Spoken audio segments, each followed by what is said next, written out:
Assalamualaikum warahmatullahi wabarakatuh, sahabat-sahabat Feni Rama Official. Ini adalah program terbaru saya, yang dimana di program ini saya akan menceritakan semua pengalaman pribadi saya yang tentunya bersifat misteri. Tapi selain itu juga, kalau teman-teman di rumah ada yang punya kisah pribadi yang horor, urban legend, misteri, atau pendakian gunung, boleh kirim cerita kalian semua di DM dan cerita terbaik akan saya tampilkan dan akan saya ceritakan. Tentunya akan ada giveaway nantinya untuk kalian-kalian semua yang ada di rumah. Oke, malam ini kisah yang akan pertama saya berikan untuk sahabat-sahabat di rumah, kisah yang sudah terlalu lampau. Pada saat itu saya duduk di bangku SMA. Ketika saat itu adik saya, yang kita sebutkan saja namanya bukan nama asli, adik saya yang bernama Bunga, masuk rumah sakit kurang lebih pada tahun 97. Pada saat itu ayah saya sedang berada di luar kota dan kami hanya tinggal berempat di rumah, yang dimana salah satunya adalah ART atau zaman sekarang adalah asisten rumah tangga alias pembantu. Saat itu adik saya terkena penyakit demam berdarah, dan ingat sekali pada malam itu udara di rumah sangatlah dingin dan hujan turun deras. Ayah tidak ada di rumah, sedang dinas keluar kota. Yang dimana adik saya di sini perempuan, dan alhasil di rumah hanya ada 4 orang wanita. Ibu saya adalah yang paling tertua di dalam rumah itu. Pada malam itu adik saya panas tinggi, yang dimana suhu tubuhnya mencapai 40 derajat. Tidak ada pilihan, malam itu juga saya harus mengantar adik saya ke rumah sakit. Tentunya ke rumah sakit terdekat terlebih dahulu. Lalu kami bergegas menuju ke rumah sakit terdekat yang berada di komplek rumah. Dan benar saja, bila mana saat itu telat adik saya, ususnya akan pecah karena memang panasnya sudah terlalu tinggi dan telat untuk dibawa ke rumah sakit. Namun rumah sakit di sekitar komplek perumahan kami sangatlah tidak mencukupi untuk peralatannya ataupun untuk rawat inap. Dan malam itu juga adik saya harus dibawa ke rumah sakit terdekat, yang tentunya rumah sakit besar lebih dari rumah sakit yang berada di komplek perumahan kami. Kami berusaha untuk cari kendaraan karena memang di rumah tidak ada yang bisa membawa mobil pada saat itu. Pada saat itu angkutan tidak banyak seperti sekarang. Hanya ada taksi yang tentunya tidak sebanyak seperti sekarang. Malam itu juga adik saya dibawa ke rumah sakit, salah satu rumah sakit di Jakarta Barat. Karena pada saat itu kami masih bertempat tinggal di daerah Selipi, Jakarta Barat. Dibawalah adik saya menuju rumah sakit dengan hujan yang sangat deras, petir kilat. Di dalam perjalanan, saya berusaha menenangkan ibu saya. Walaupun sebenarnya saya sendiri merasa saat itu, malam itu, suasana tidak sangatlah enak. Sesampainya kami ke rumah sakit dan tepatnya di unit gawat darurat. Tentu saja dengan penanganan dokter tanpa ragu-ragu, dokter meminta untuk adik saya dirawat di rumah sakit. Adik saya saat itu masihlah sangat kecil karena memang kebetulan Bunga terpaut jauh umurnya dengan saya. Saya di situ dengan posisi sebagai kakak, berusaha untuk tenang, walaupun malam itu suasana di rumah sakit sangat-sangat sepi. Lama saya menunggu pemeriksaan adik saya di unit gawat darurat. Karena tentunya ada prosedur yang harus kami tempuh terlebih dahulu. Walaupun kondisi adik saya sudahlah sangat harus istirahat di dalam kamar rawat inap.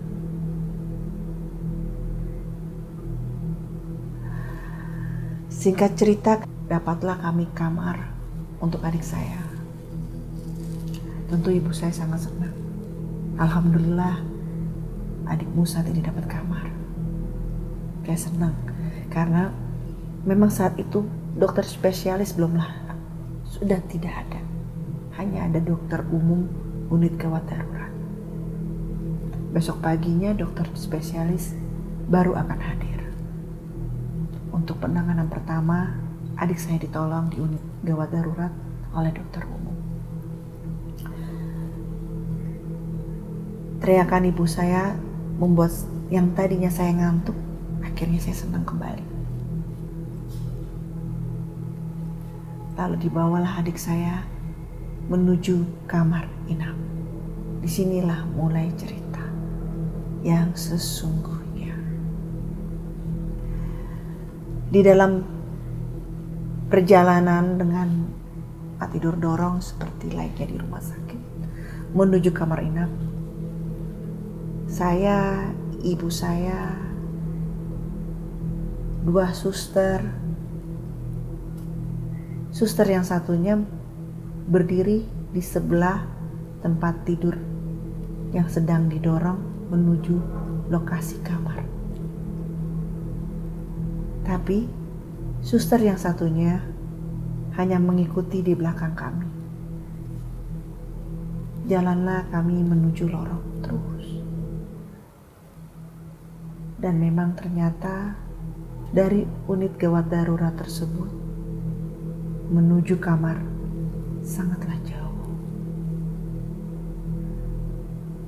Sampailah kami di kamar, yang dimana kamar tersebut hanya ada adik saya saja. Memang kebetulan, alhamdulillah, kita dapat satu kamar yang hanya berisi satu pasien saja. Di situ kesempatan saya dan ibu saya untuk istirahat karena memang alhamdulillah kita mendapatkan kamar yang sebagai pengunjung atau yang nunggu bisa layak untuk istirahat juga. Tapi malam itu tidak bisa membuat saya istirahat. Saya tetap terjaga saat itu. Ya, selain perut saya lapar, udara dingin, nuansa rumah sakit tidak bisa membuat mata terpejam. Kami lupa karena terburu-buru tidak membawa bekal makanan. Hari semakin malam, adik saya sudah dalam penanganan. Ibu saya sudah terlihat mulai letih. Disinilah mulai kegelisahan saya karena saya tidak bisa tidur.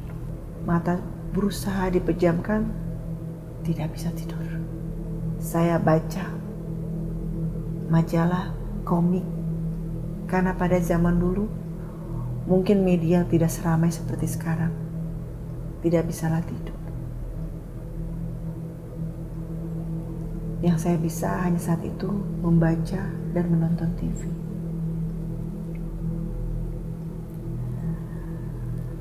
Saya coba untuk berdiri, mencari udara segar, melihat ke jendela, yang dimana memang di depan ruang kamar adik saya ada kursi. Saya coba untuk keluar, untuk mencari udara segar. Dan pemandangan yang tertuju dari kamar saya itu ternyata menuju lorong yang tadi kami lewati.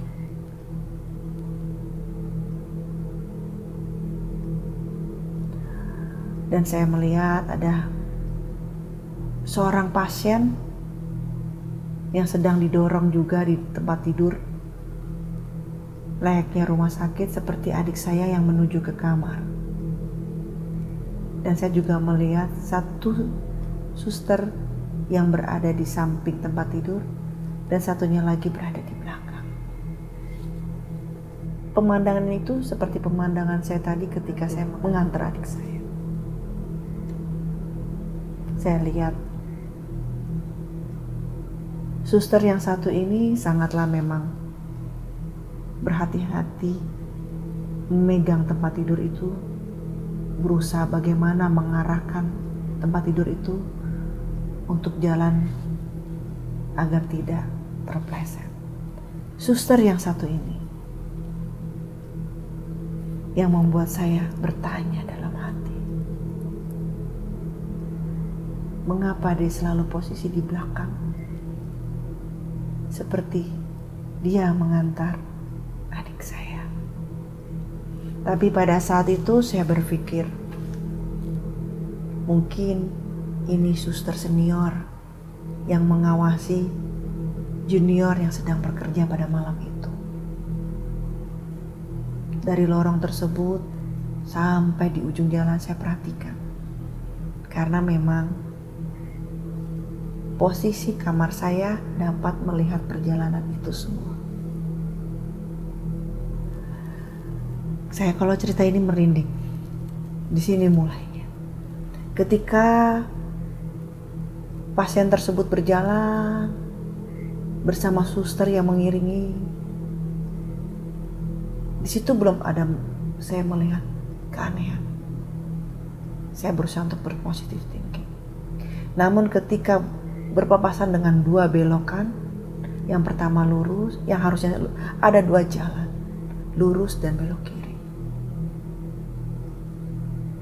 Namun suster tersebut yang di belakang, ternyata dia belok kiri. Dan saya lihat jelas bahwa lorong yang dia tuju belok kiri tersebut sangatlah gelap. Saya pikir, oh mungkin ada yang tertinggal, ada yang mau diambil. Saya masih berpikiran positif. Dan saya masih melihat bagaimana posisi tempat tidur yang didorong pasien dan bersama suster tersebut berjalan dengan kondisi yang tadi. Sampai di ujung jalan dan hilang dari pandangan saya, ya sepertinya dia sudah sampai menuju kamarnya. Hari makin dingin saat itu. Malam itu makin mencekam. Karena selain udara di luar hujan, petir keras. Dan saya melihat sebuah pemandangan yang menurut saya, pemandangan itu aneh. Tapi saya di sini berusaha untuk positive thinking. Karena saya pikir saya sedang ada di rumah sakit, saya nggak mau pikiran macam-macam. Di tengah lamunan saya, tiba-tiba mama saya keluar, menghampiri saya, dan saya kaget saat itu. Ditepuklah bahu saya. Kamu ngapain di luar? Saya kaget saat itu karena saya masih fokus dengan pikiran yang ada dalam pemikiran saya. Saya bilang, gak ada apa-apa ma, coba cari udara seger aja. Masuklah, kata mama. Gak baik di luar sendirian, apalagi di rumah sakit. Saya disuruh ke dalam. temenin mama di dalam. Lalu saya ke dalam, sholat, kata mama. Kamu kan belum sholat isya. Memang saat itu saya belum sholat isya. Akhirnya saya ambil air wudhu. Dan memang sejadah sudah digerai karena memang ibu saya, mama saya baru saja selesai sholat. Selesai saya sholat, saya bilang, Mama lapar gak? Karena saya tahu mama saya belum makan sejak sore. Terus mama saya bilang, lapar Kak. Cuma tadi kita kan lupa bawa makanan terburu-buru. Saya berpikir saat itu, daripada mama saya sakit, karena memang kan kondisinya harus menjaga adik saya, ya lebih baik saya berkorban keluar untuk mencari makan. Lalu saya menawarkan diri, kalau mama lapar, saya keluar aja cari makanan. Kebetulan kan di luar rumah sakit ada yang jualan. Kalau memang coffee shop rumah sakit sudah tutup, saya menawarkan diri seperti itu. Walaupun sejujurnya saat itu perasaan saya tidak merasa enak. Terus mama bilang, kamu berani Kak? Berani gak berani mah? Kan kalau menuju pintu keluar untuk membeli makanan tidak jauh, tidak harus muter ketika kita menuju unit gawat darurat. Saya bilang begitu. Setidaknya kita melewati ruang suster mah. Ruang suster yang menjaga. Mama menawarkan diri, apa mau mama temani? Karena memang saat itu adik saya kondisinya sudah tidur terlelap. Karena rasa khawatir saya kepada adik saya bilang, kamu sama, biar saya keluar sendiri. Saya bawa handphone, nanti kalau memang ada apa-apa, mama pegang aja handphonenya, nanti saya telepon. Karena pikiran saya saat itu, kalau ada apa-apa hanya berpikiran kalau ada orang jahat, itu aja. Akhirnya saya memutuskan untuk keluar dari kamar untuk mencari makan. Keluarlah saya dari ruangan. Kurang lebihnya sekitar jam 9.15. Belum terlalu malam. Tapi kondisi rumah sakit pada jam segitu sudah sangatlah sepi karena memang sudah tidak ada jam besuk. Keluarlah saya, jalan saya sendirian menuju lorong. Satu pintu saya masih merasa aman. Dua pintu saya pun merasa aman. Lalu saya melewati ruang suster. Saya lihat suster yang jaga pada malam itu. Pada malam itu saya ingat sekali, suster yang jaga hanya 3 orang. 2 perempuan, 1 laki-laki. Yang perempuan 2 itu salah satunya yang mengantar adik saya ke kamar. Yang satunya lagi, suster yang perempuan, memang dia stay ada di situ untuk menjaga ruangan yang bersama laki-laki. Lalu dalam hati saya bertanya, suster yang satu lagi kemana? Tapi di sini saya masih berpikir positif. Saya pikir, oh mungkin sedang kontrol ke kamar. Saya lewati ruang suster. Kenapa saya menghitung ada berapa penjaga pada malam itu? Karena saya mau membelikan makanan untuk yang menjaga pada malam itu. Berhasil saya lewatin ruangan suster. Saya sapa mereka. Dan kebetulan mereka pun menyapa saya, mau nanya saya pergi kemana. Saya bilang saya mau cari makan. Setelah saya sampai di situ, saya bilang jangan ditutup pintunya suster, karena saya menjaga adik saya. Lalu suster tersebut mengizinkan saya untuk keluar dari ruangan. Jalan saya menuju lorong rumah sakit. Sampailah saya beli makanan, belum ada kendala saat itu. Belum ada pemandangan yang tidak mengenakan. Ketika saya sudah membeli makanan, saya beli nasi goreng. Ingat sekali, saya beli 1 nasi goreng dan 1 mie goreng untuk saya dan ibu saya. Dan beserta minuman. Saya jalan, belum ada kendala. Namun di sini ada sedikit cerita dari tukang nasi goreng. Saya ngobrol dengan tukang nasi goreng yang berada di sana. Saya tanya, "Pak, sudah berapa lama jualan di sini?" Tukang nasi goreng itu bilang, "Oh Dek, saya sudah 15 tahun berada di sini." Saya bilang, "Sudah lama ya Pak?" "Sudah." Saya iseng tanya malam itu, yang harusnya saya tidak usah banyak bertanya.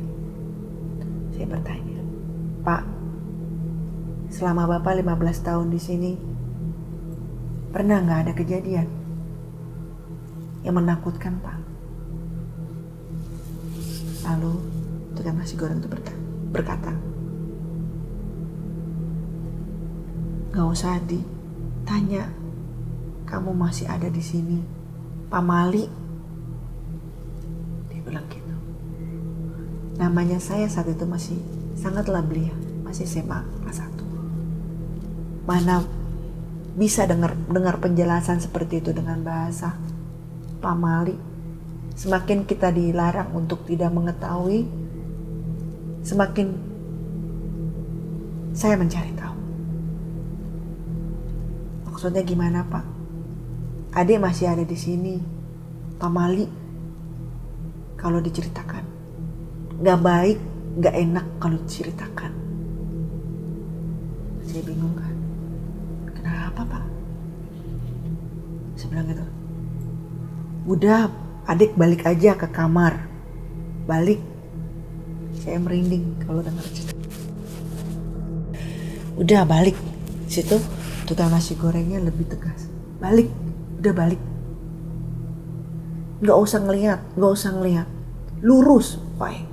Tiba-tiba logat bahasanya beda tukang nasi gorengnya. Ada bahasa Sunda. Dan kebetulan saya gak mengerti bahasa itu. Intinya, lurus aja, gak usah ngeliat. Lurus aja, gak usah ngeliat. Itu dulu. "Pak Mali, jangan diceritakan adik masih di sini." Saya nggak ngeh saat itu. Udah akhirnya, yaudah Pak, maaf kalau memang saat itu kan emang nggak boleh diceritain. Maaf Pak, saya bilang. Pulanglah saya dari tukang nasi goreng. Jalanlah bawa nasi goreng. Dan sebelum itu saya mampir dulu buat beli roti untuk suster-suster penjaga malam itu. Pulanglah saya jalan. Saya masih, di pikiran saya masih bertanya-tanya. Kenapa gak boleh diceritakan karena kamu masih ada di sini? Dalam hati saya, apa karena takut? Saya takut. Tapi kenapa bilangnya sampai Pak Mali? Itu terus. Antara pikiran saya berkecimuk, ingin tahu, penasaran, tapi antara ada ketakutan malam itu. Ini bagi saya kayak ancaman. Kayak sesuatu yang jangan kamu lakuin. Karena ada kata-kata pamali. Karena kamu masih di sini, jangan melihat. Jangan melihat, itu aja. Berkecamuk di pikiran saya.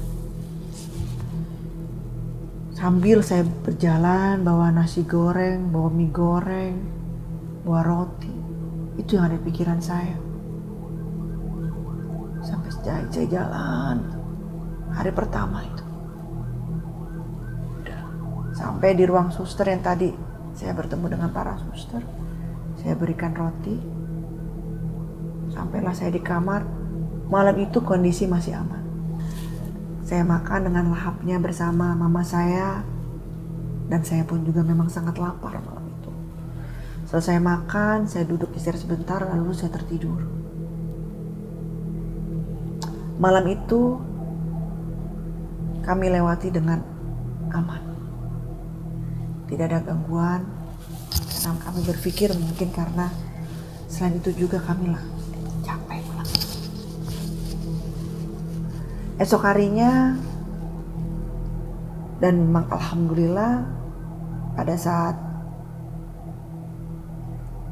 adik saya masuk rumah sakit itu hari Sabtu. Minggunya libur, jadi saya bisa tidak sekolah. Saya masih bisa berada di rumah sakit. Pagi seperti biasa saya mandi, melakukan kegiatan, saya beli sarapan, aman saja. Nah di sini, ketika tadi saya cerita bahwa saya melihat ada satu suster yang jalan menuju lorong. Saya pikir saat ini saya bisa melihat karena lorong itu lorong apa? Siang. Rasa takut tidak seperti semalam. Ketika saya beli makanan siang-siang, saya coba lihat lorong itu. Saya coba lihat jalanan yang saya lihat dari kamar saya. Saya cari kanan kiri. Saya ingat banget bahwa di posisi itu pasien yang dibawa dengan tempat tidur itu belok kanan dan suster yang ada di belakang itu belok kiri. Saya ingat banget karena tidak ada belokan selain tempat itu. Saya ingat sekali. Saya lihat gini, tempat tidur yang suster yang bawa tempat tidur itu belok sini. Lalu yang suster yang di belakang itu, saya bilang, dia belok sini. Tapi kok nggak ada jalan?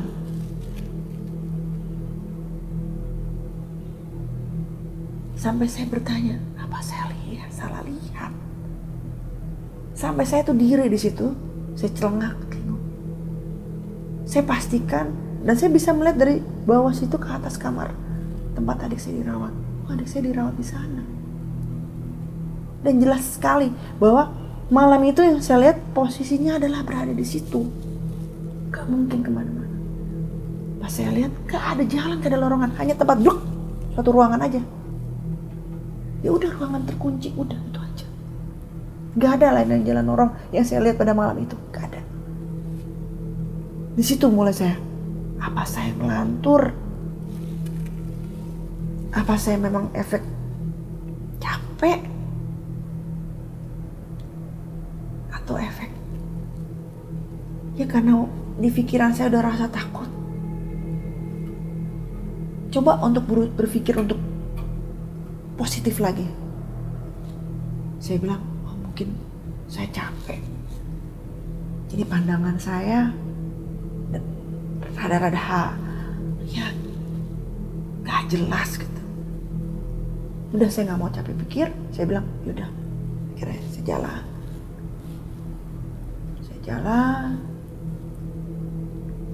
Senikmat-nikmatnya ruangan rumah sakit, tetap aja itu rumah sakit. Sebagus-bagusnya kamar rumah sakit, tetap aja itu rumah sakit. Saya jalan, saya duduklah saya di taman. Karena saya jenuh kan, berada di kamar. Saya beli makanan cemilan, snack, sama minuman. Lalu saya bawa buku, karena memang kebetulan saya suka baca buku. Saat itu ingat sekali bawa buku. Donald Bebek, karena memang saya suka baca buku Donald Bebek. Di taman saya duduk, terus ada yang nyapu tuh. Ibu-ibu udah usianya ya udah lumayan tua sih. Saya kan memangnya orangnya seneng yang nyapa lah, Bu, saya bilang gitu. Siapa yang sakit? Adik saya, Bu. Di mana? Di kamar mana? Saya kasih tahu kamarnya. Kadang memang kebetulan kelihatan kan dari kamar saya, itu Bu di sana. Oh iya. Sakit apa? Demam berdarah. Sudah ngobrol lah saya. Kamu sendirian di sini? Enggak, sama ibu saya, tapi jaga di kamar. Bapak saya masih dinas. Mungkin nanti malam baru sampai ke rumah sakit. Saya bilang gitu. Oh iya. Sambil ibu tuh istirahat, habis tengah dia nyapu gitu ya, duduk dia. Saya tawarin lah makanan. Kebetulan memang saya beli beberapa makanan. Ibu, saya bilang, Ibu udah lama kerja di sini? Saya bilang, udah lama banget. Dari zaman saya gadis. Udah lama sekali, Bu. Iya. Tapi itulah, Neng. Ya namanya saya sekolahnya pendek. Ya jadi begini terus. Dia bilang gitu. Oh ya gak apa-apa, Bu. Yang penting Ibu happy. Saya bilang gitu kan. Nah, saya cerita. Ada rasa penasaran di hati saya saat itu. Mau tanya. Cuman apa jawabannya sama kayak tukang nasi goreng semalam. Terus coba nih. Bu, itu ruangan apa ya, Bu? Saya tunjuk ruangan yang tadi malam saya lihat itu adalah lorong. Tapi si ibu itu kaget. Gitu, terhentak. Panik muka ibu. Kenapa emangnya? Enggak. Kok ruangannya terkunci? Apa ruangan dokter? Ya namanya saya masih belia ya, masih kepo lah bahasanya. Terus dia bilang, kenapa? Mulai tuh dengan mengurutkan alisnya, kenapa? Si ibu tuh dengan mimik seperti ini. Saya kan bingung. Dia nekan, sedikit nekan. Saya bilang, dia melihat ada yang ingin saya ceritakan, cuma saya tahan. Kenapa? 3 kali dia nanya. Ini, Bu, baru saya berani. Saya semalam dari kamar adik saya lihat ada pasien didorong dengan tempat tidur.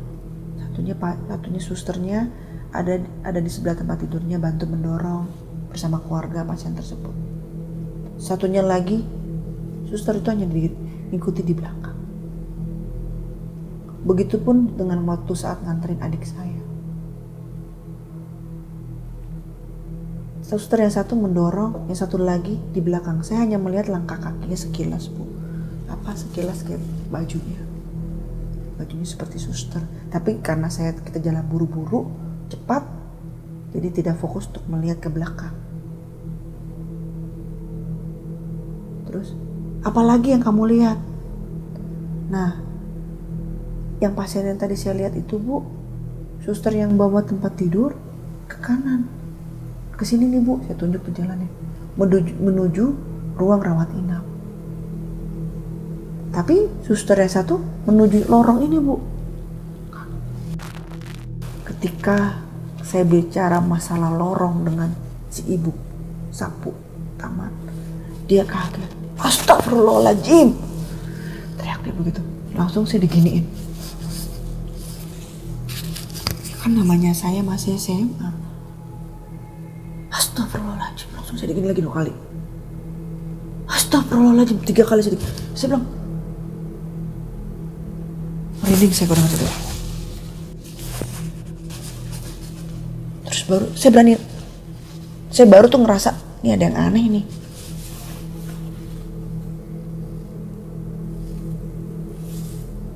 Pengen tanya, tapi ada rasa takut. Tapi ada rasa penasaran.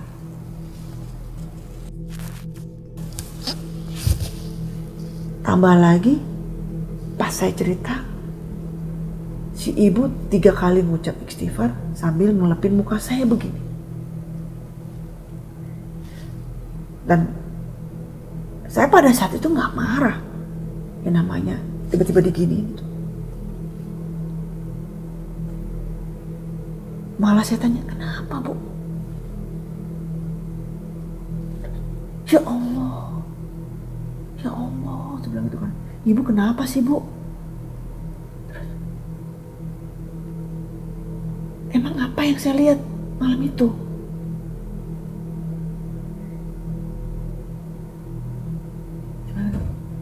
Saya merinding. Dia bilang, adik kamu gimana saat ini? Maksudnya Bu, kondisinya ya belum sembuh-sembuh banget, tapi ada apa, membaik lah, saya bilang gitu. Badannya udah gak terlalu panas, trombositnya juga bagus. Pemeriksaan dokternya intinya ada hasil lah, membaik. Astagfirullahaladzim. Dia bilang gitu. Ibu diem aja. Bu, cerita Bu, ada apa? Kalau ibu diem, bagaimana? Ibu, ada yang ibu umpetin. Saya bilang, cerita Bu. Kamu masih di sini. Itu lagi omongan itu. Ya terus gimana? Kalau saya masih di sini tapi saya nggak bisa berbuat apa-apa kalau memang itu membahayakan saya. Saya bilang saat itu kan saya berpikir di situ. Kenapa Bu? Tukang nasi goreng juga ngomong gitu semalam. Kamu masih di sini, Pak Mali. Sekarang ibu juga ngomong kayak begitu. Kamu masih di sini. Emang Pak Mali? Ya terus gimana kalau ada membahayakan untuk buat saya? Saya harus bagaimana Bu? Emang ini bahaya? Gelisah sih. Bu, tanya lagi. Kenapa? Biasanya kalau ada yang melihat suster tersebut, si ibu dengan tatapan kosong, lalu masuk ke lorong itu. Salah satu kalian ada yang mau diajak dengan dia. Wah, saya merinding tuh. Sampai sekarang saya masih merinding kalau dengar omongan ibu itu.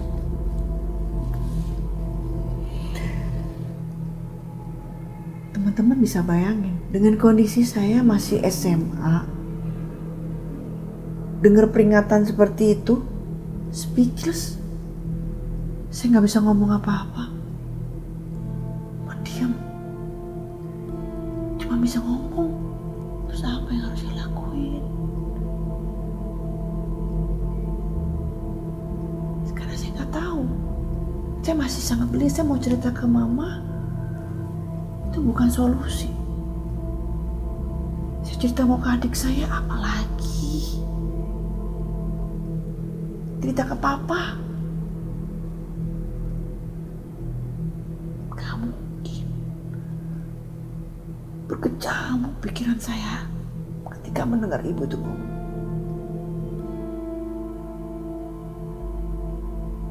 Terus ibu itu hanya ngomong, kamu hati-hati aja. Yang melihat kamu, yang sakit adik kamu, kalian berdua hati-hati.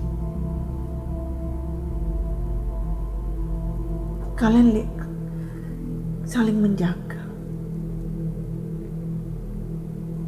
Kamu lihat dia masuk ke lorong mana? Sini Bu. Memang kebetulan pas di belakang posisinya ruangan itu. Si ibu nengok, langsung ibu tuh nunduk. Kenapa Bu?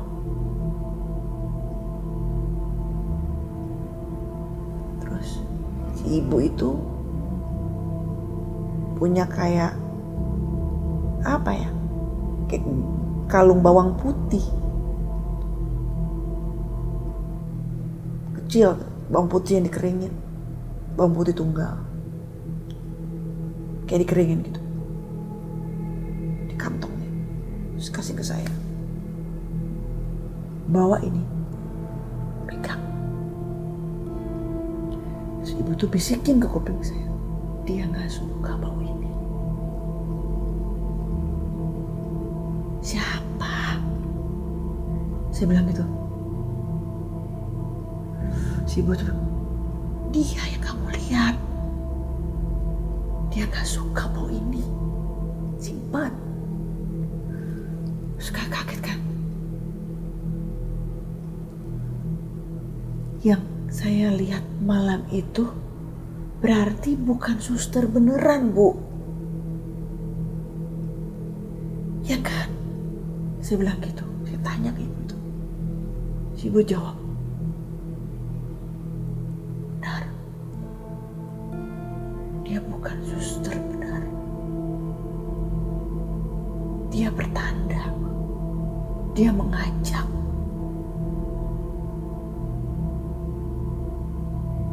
Kamu dan adik kamu hati-hati. Itu pesannya. Pegang ini bawang putih. Ingat. Saya masih SMA saja. Gak ada kepikiran apa ini jimat, apa ini pegangan, atau tolak bala. Gak ada pikiran saat itu. Saya masih SMA kelas 1. Gak ngerti persoalan-persoalan seperti itu. Cuma saya pegang, saya bilang bismillah, bawa ini. Itu aja. Udah, saya bilang, kamu hati-hati. Iya Bu, jangan lepas doa. Iya. Saya bilang gitu.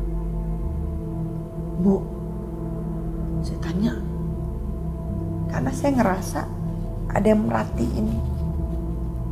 Ketika saya bicara dengan si ibu ini di belakang saya. Terasa banget saya. Ada yang bagaimana sih? Ada yang mata memantau. Saya tanya ke ibu itu. Bu, tolong jawab jujur. Apa dia sekarang ada, Bu? Saya bilang, tapi saya nggak berani nengok yang begitu. Apa dia sekarang ada, Bu? Karena saya ngerasa dia ada di belakang kita. Si ibu itu hanya mengangguk.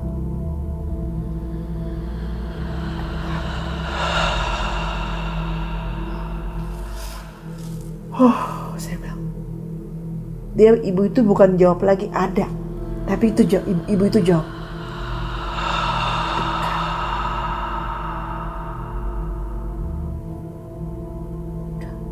Kamu masuk ke kamar, balik ke kamar. Jangan lupa berdoa. Sholat. Langsung tuh. Iya Bu ya. Ibu tiap hari ada di sini kan? Saya bilang gitu. Iya, saya tugas di sini. Ibu libur setiap hari apa? Selasa. Berarti ibu besok masih ada. Masih. Besok saya akan ke taman lagi ketemu ibu. Kalau saya nggak sekolah ya Bu. Saya bilang gitu. Iya. Udah. Saya balik ke kamar. Ingat banget hari itu adalah hari Minggu.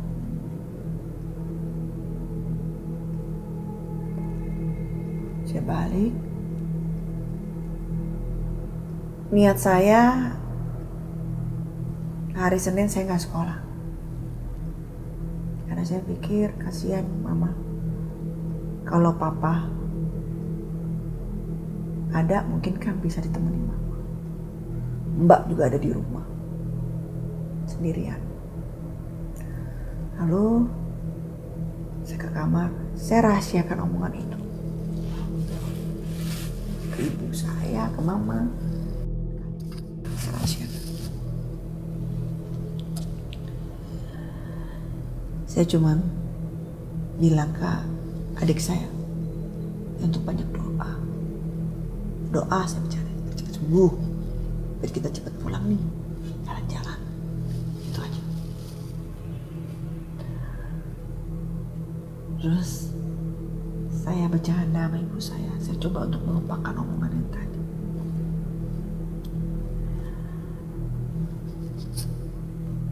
Lalu ibu saya mengingatkan, "Kak, kamu kan besok sekolah." "Enggak, mau sekolah. Mama kan sendiri." Terus, "Jangan Kak sekolah. Kamu lupa. Katanya kamu ada ujian." Baru saya ingatkan itu. "Oh iya," saya bilang gitu kan. Malah mama yang ingetin. Ya kan kamu yang minta ingetin. "Oh iya Ma. Gimana ya Ma? Sekolah lah Kak, gak apa-apa." Terus saya mikir kan, apa enaknya di rumah? Gak ada mama, ada juga gak ada, papa juga gak ada, cuma ada mbak doang. Berangkat pagi juga rumah sepi. Akhirnya saya mikir kan, "Mah, kalau gak gini aja, saya berangkat sekolahnya dari rumah sakit aja Mah." Gitu.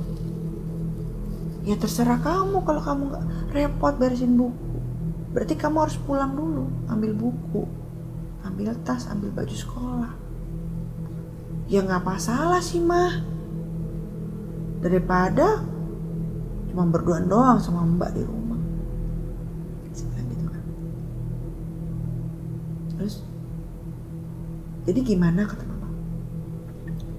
"Ya udah deh, kalau gitu sekarang saya pulang dulu, ambil pakaian."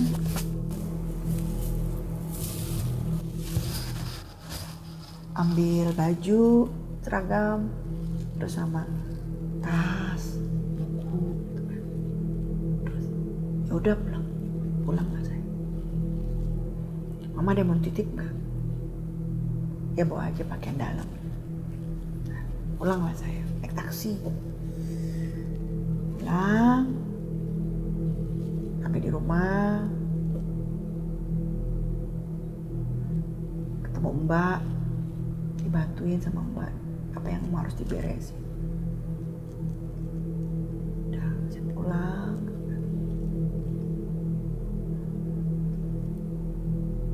Ternyata ketika saya pulang, yang saya pikir aman, disinilah mulainya. Kebetulan memang rumah saya itu ada 9 kamar. Kamar yang ditempatin itu hanya 4 kamar. Selebihnya kamar itu kosong. Saya dan masuk ke kamar saya beresin semua. Cuman pada saat itu kok ada rasa malas. Bukannya langsung pergi, malah saya leye-leye dulu, istilahnya tuh kalau bahasa kita tuh malas-malas tuh kan. Dan memang hujan, gerimis.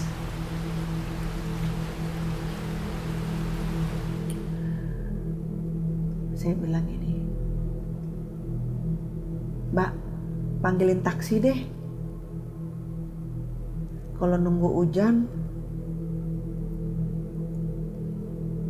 gak bakalan beres nih." Saya bilang, "Lama, kasihan mama." Oh gitu, nggak apa-apa ditinggal di rumah sendirian. Ya nggak apa-apa, saya bilang gitu kan. Panggil taksi keluar mbak. Udah, dengan bawa payung. Si mbak itu keluar.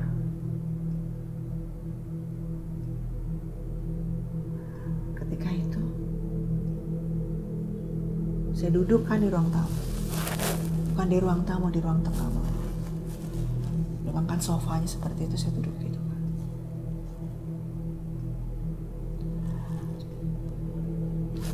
Cuaca mendung, walaupun belum sore-sore banget, tapi kan karena gelap banget, sepertinya kayaknya udah sore, udah gelap dan sepertinya udah malam gitu ya. Karena gelap kan. Sambil saya tiduran gitu. Jadi sudut atasnya mana sudah ada ruangan kan.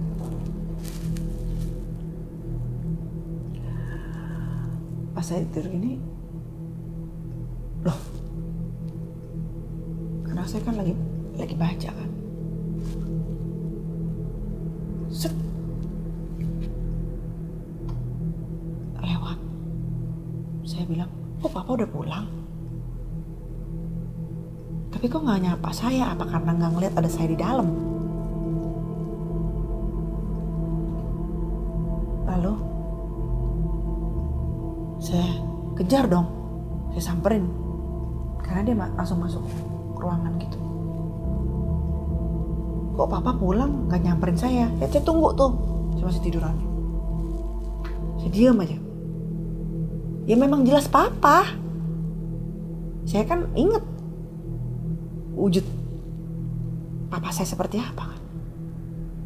Tapi kok nggak nyamperin saya sih. Lalu saya bangun dari tempat duduk, kan saya tiduran. Saya bangun, saya masuk ke ruang tadi, saya lihat ada papa itu.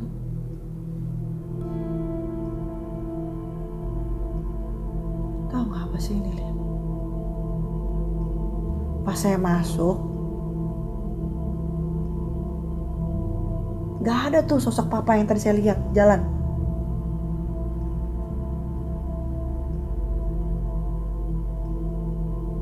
Tapi yang ada nih, malah ada bau. Gimana sih, bau amis, bau darah. Saya pikir ada bangke, ada apa gitu ya. Tapi saya tahu banget lokasi situ nggak mungkin ada tikus di situ. Dan itu bau darahnya itu nyengat banget. Nah di kamar tersebut itu ada kamar mandi kan. Saya bilang, saya ingat banget, saya lihat banget papa tadi masuk sini. Terus saya lari ke depan kan, kemana sih papa? Saya cari kamar satu lain. Karena kan tadi saya bilang di rumah saya kamar 9, yang 4 diisi, yang 5 kosong. Saya cari kamar kan, nggak ada. Saya tarik handphone. Dia coba telepon mama saya.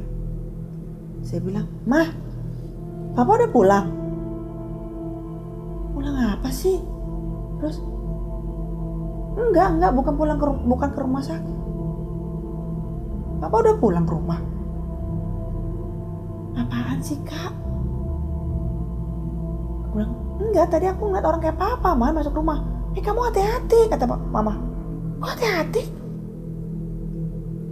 Papa tuh masih dalam perjalanan, Kak. Gak mungkin sampai di rumah jam segini. Lagian ngapain ke rumah kalau pulang? Ya siapa tahu mama bilang aku ada di rumah, jadi jemput aku." "Ya enggak lah. Pasti mama kabarin kamu.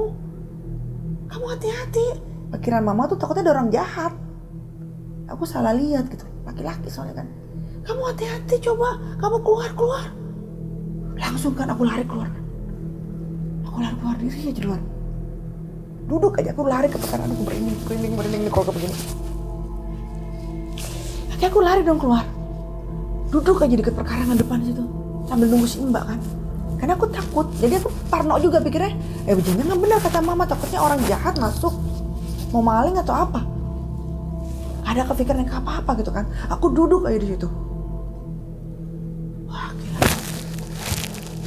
Aku duduk nih. Duduk di perkarangan. Jadi kalau misalnya mau ada apa-apa nih, aku tinggal lari keluar nih, deket nih halaman. Pikiran aku kan gitu kan. Itu udah mencekam tuh. Antara pikiran, wah ini kejahatan, antara pikiran horor. Karena kan aku baru diceritain si ibu-ibu itu kan. Ibu-ibu tuh belum bilang kan tadi hati. Karena ngajak dia. Ngajak tuh ngajak untuk mati. Siapa yang lihat? Dan siapa yang sakit? Pertanyaannya kan. Kamu, yang sakit adik kamu, yang lihat kamu. Kan pikiran aku jadi ini orang jadi mau jahat, mau bunuh saya. Pikiran kayak gitu. Terus akhirnya saya duduk di luar kan. Di luar. Udah nih. Duduk di luar. Kan kelihatan tuh dari jauh kalau sela-sela begitu ya. Innalillahi. Pas saya ngeliat tuh saya begini, itu suster yang tadi saya lihat malam itu di lorong itu ada di situ. Cuma dari samping. Astagfirullahaladzim. Saya kalau merinding. Lemes saya selemes-lemesnya ya Allah. Apa aja yang saya bisa baca, saya baca ayat kursi. Apa aja yang surat-surat pendek yang saya bisa baca, saya baca malam itu. Lemes ya. Jadi posisi suster itu tuh diri di situ, di pojokan itu. Dan saya ngeliat banget tuh namanya perutnya itu kayak hamil.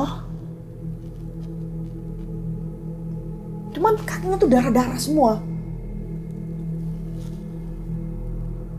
Lemes lah saya. Mau saya kabur keluar hujan kan. Mbak Silam akhirnya saya pasti di depan pagar, saya diri aja di depan pagar. Kebayang nggak?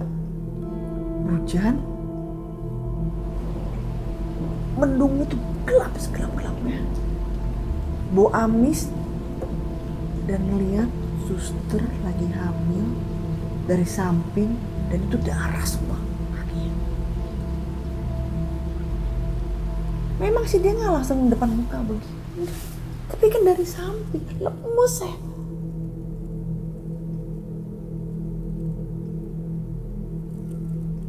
Udah tuh saat itu saya diem aja kan. Lemes Mbak lama banget lagi. Udah saya nggak berani keluar, saya diem. Nggak apa-apa saya kehujanan, setengah ini saya kehujanan. Saya ingat omongan si ibu itu. Saya bilang, Pak saya mati. Saat itu saya berpikir itu aja. Berarti saya dong yang mati. Karena kan kalau nggak adik kamu.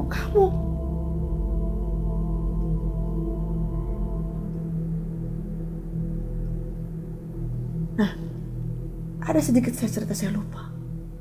Sebelum saya lihat penampakan itu, kan ada suara bunyi. Nah bodohnya saya udah tahu di dalam tuh nggak ada siapa-siapa. Maka saya tanya, siapa ya? Kan stupid. Tahu nggak apa yang saya dengar? Rintihan.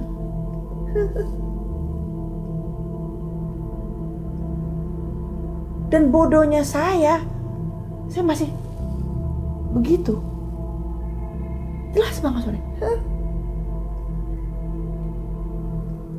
Pas saya kedua kali saya lihat begini, lihatlah saya itu. Lemes.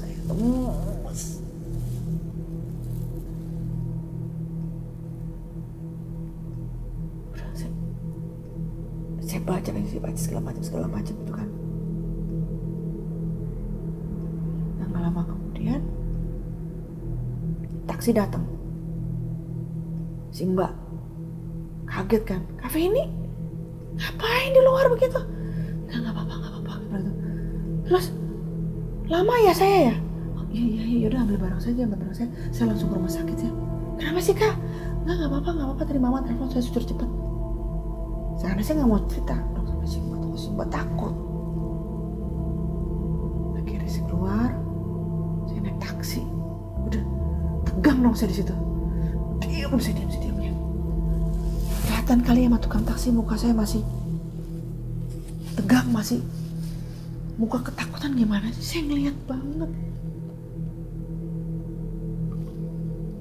Saya diam aja, saya bengong ya. Nah, gilalanya tukang taksi yang saya tumpangin itu, dia punya kelebihan. Pas saya naik,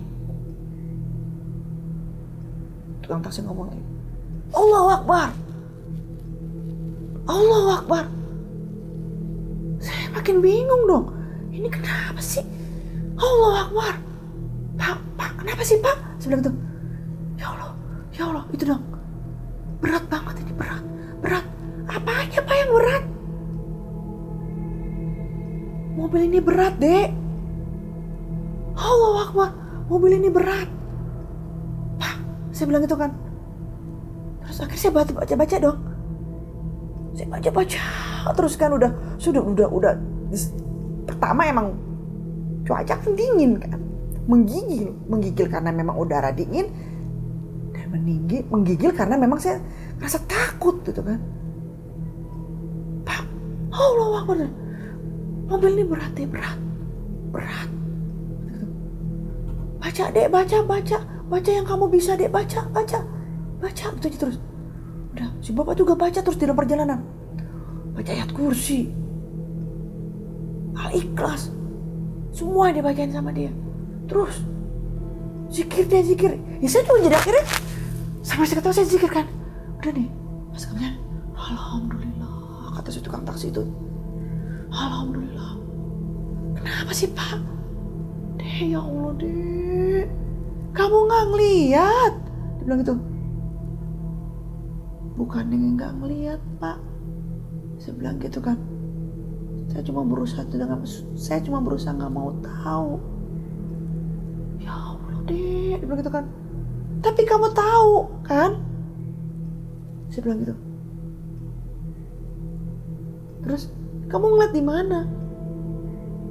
Di sebelah Bapak. Masih kemerinding saya. Jadi yang tadi saya lihat di dalam penampakan itu, saya naik kan, dia ada di sebelah supir itu.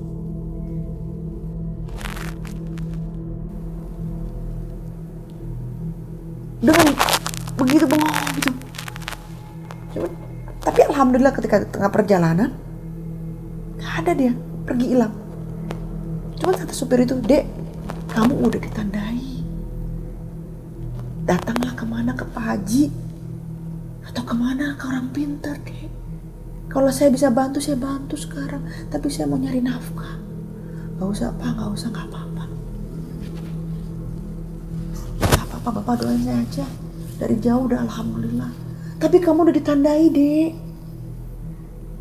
Di situ mulai ada keberanian saya. Saya bilang, Pak, yang mencabut nyawa saya hanya Allah. Tapi saya nggak tahu lagi harus bagaimana mau cerita ke ibu, saya nggak bisa. Apalagi ke adik saya, ke papa saya, nggak mungkin.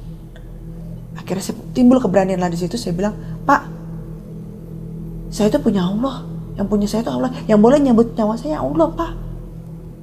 Bukan dia. Yakinin itu deh. Kamu udah ditandain. Jangan berhenti wudhu. Insya Allah Pak, insya Allah. Ini sekarang kamu ke rumah sakit mau ngapain? Adik saya dirawat di sana Pak. Ada ibu saya di sana. Saya mau nyusul ke sana. Ya udah pokoknya jangan lepas sholat, jangan lepas wudhu deh. Kamu udah ditandain. Udah akhirnya saya sampai ke rumah sakit. Benar-benar takut kali ini saya. Saya minta anterin satpam dan saya pastiin satpam bukan makhluk lagi. Pak, anterin saya Pak ke kamar ini. Kenapa kamu? Anterin Pak, tolong Pak. Kenapa? Saya nggak bisa cerita Pak, anterin. Akhirnya dianterin ke kamar. Kenapa kamu? Dia bilang, saya ngeliat Pak. Kaget kan? Udah masuk ke dalam. Udah, saya masuk ke dalam.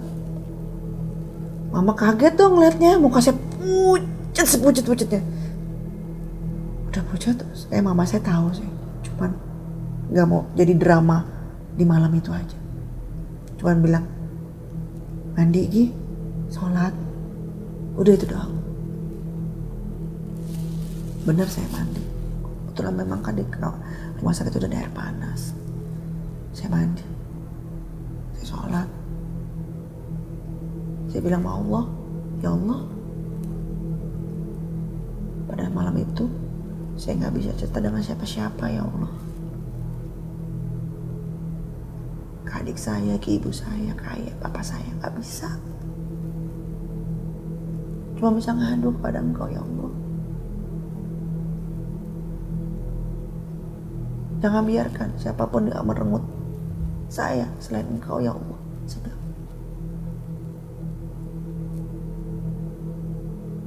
Saya percaya dengan kekuasaan. Udah, itu doang. Sholat udah selesai, tidur. Sepagi saya sekolah seperti biasa. Tapi saya ketemu sama ibu dulu. Saya samperin. Saya bilang, Bu, saya mau cerita. Ibu tuh tanya, kamu pulang sekolah jam berapa? Saya pulangnya sekolah jam 1, Bu. Saya bilang gitu kan. Ibu masih ada di sini. Nanti cari aja di ruang pantry gitu. Iya, nanti saya ke sana, Bu. Pulang sekolah dengan saya masih bertanya, masih jelas banget itu wajah suster tersebut.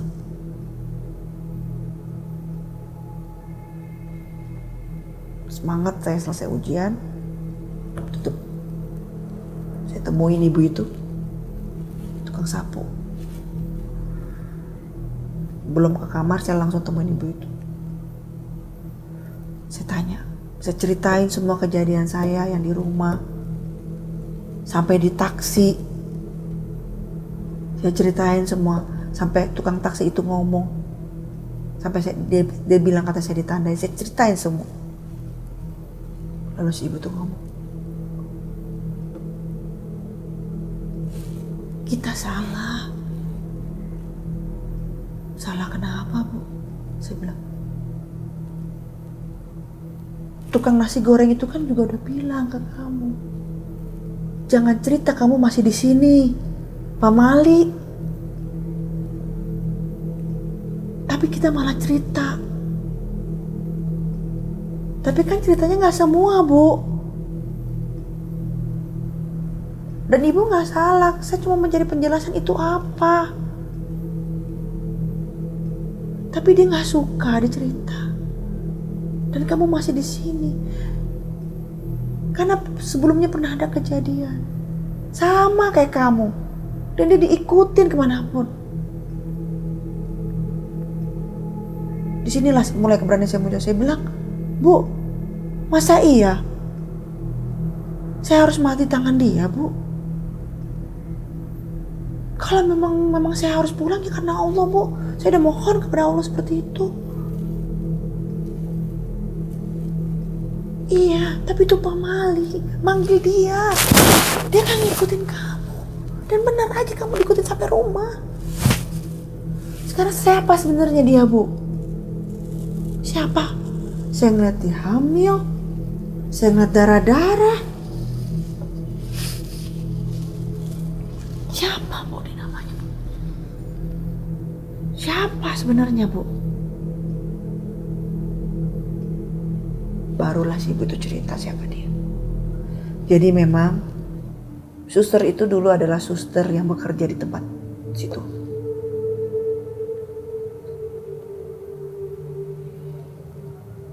Dan suster tersebut, ya maaf ya maksudnya, umurnya sudah, kalau untuk usia perempuan, sudah telat nikah lah ibaratnya seperti itu. Tapi memang pada saat itu dia belum menikah. Lalu dia hamil. Hamil di mana dia diperkosa.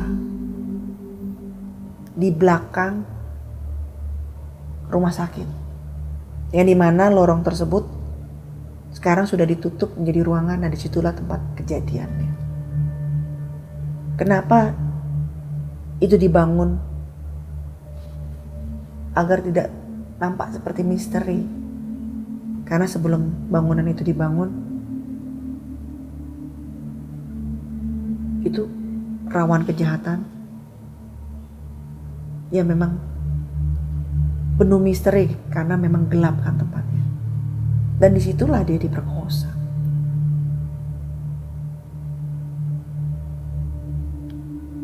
Dia diperkosa.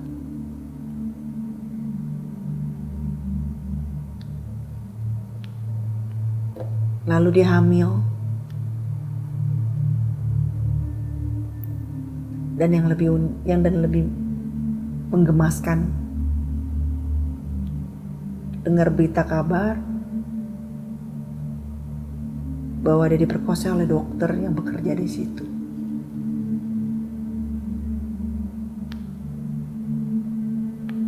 Entah itu bahasanya perkosa atau dia dijanjikan, itu menjadi semua rahasia.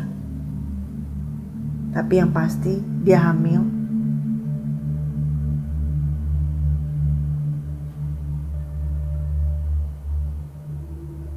Lalu dia ditemukan gantung diri.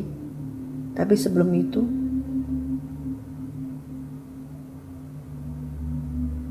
gak jauh dari situ beritanya bahwa dia diracunin terlebih dahulu.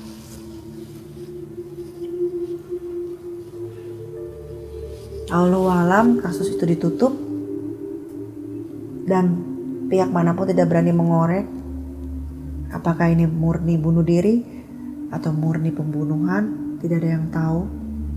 Cuman memang kasus ini ditutup dan posisi dia bunuh diri itu di lorong yang saya lihat itu, yang sudah ditutup oleh bangunan. Dan ketika itu hamilnya sudah usia 4 bulan. Cuman karena posisi kalau suster itu kan ya mungkin bajunya ditutupin atau bagaimana, kita nggak tahu. Dan dia tuh suster senior. Ada yang bilang dia ngerasa belum mati, belum meninggal. Jadi dia ngerasa memang dia bekerjanya bagus, kata si ibu. Ya kalau dalam secara profesionalisme bagus. Karena ya terbukti. Yang saya lihat dia tetap mengawasi suster-suster yang lain bekerja karena dia suster senior. Dan memang dia terkenal suster yang disiplin, galak lah seperti itu.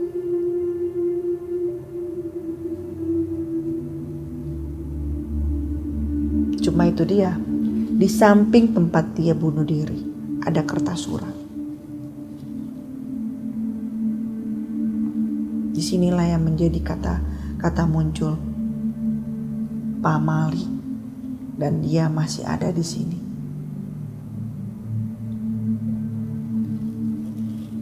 Kenapa muncul kata-kata itu? Menulislah dia sumpah di dalam surat itu seperti yang ibu tukang kebun bilang.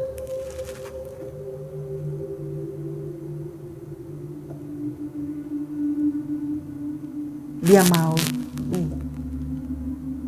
dia jadi perbincangan di wilayah rumah sakit tersebut. Sehingga dia marah. Jadi siapapun yang bicarakan dia di sini, di rumah sakit tersebut, dia akan diajak sama dia. Kenapa tukang nasi goreng ngomong, Pak Mali, jangan dibicarain, kamu masih di sini.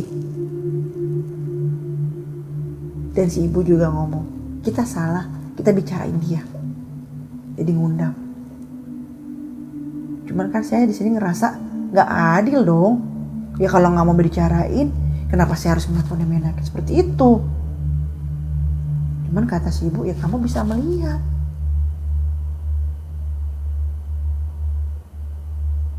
Atau memang dia sengaja kamu bicarakan dia apa enggak, emang dia menggoda. Jadi itulah kenapa ada kata Pak Mali dan kenapa ada kata-kata jangan dibicarakan sekarang karena kamu masih ada di sini. Jangan bicarakan di sini. Karena itu ketika dia masih hidup, orang lingkungan rumah sakit membicarakan dia dengan kehamilan yang seperti itu, dengan keadaan yang seperti itu. Intinya membicarakan aibnya, sehingga membuat dia malu, tertekan, depresi,